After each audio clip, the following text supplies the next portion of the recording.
সেই সময় বাংলার উন্নয়নের গতি থমকে ছিল বন্ধের রাজনীতিতে। শ্রমিকের নামে চলত নেতার ব্যবসা, মানুষের ঘরে ছিল না আলো। পার্টি অফিসগুলো ছিল একচ্ছত্র শক্তির প্রতীক, আর রাজনীতি ছিল কিছু পরিচিত মুখের ব্যক্তিগত সম্পত্তি। বাংলার মানুষ তখন মুখ বুঝে সহ্য করত, কারণ বিকল্প ছিল না।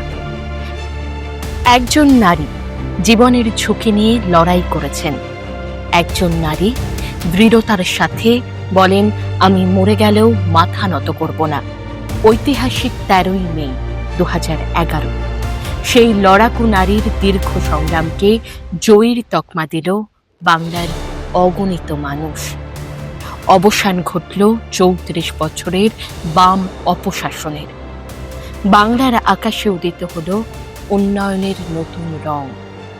বাংলার মা মাটি মানুষই ছিল এই জয়ের মূল কাণ্ডারি। বাংলার লক্ষ লক্ষ মায়ের ভালোবাসা, দৃঢ় আত্মবিশ্বাস, অদম্য সাহসের নাম জননেত্রী মমতা বন্দ্যোপাধ্যায়। তাঁর নেতৃত্বেই বাংলায় এলো আসল পরিবর্তন। আর খেলাটা এখানেই শেষ নয়। আগামী দিনে বাংলা আবার গর্জে উঠবে, আবার খেলা হবে।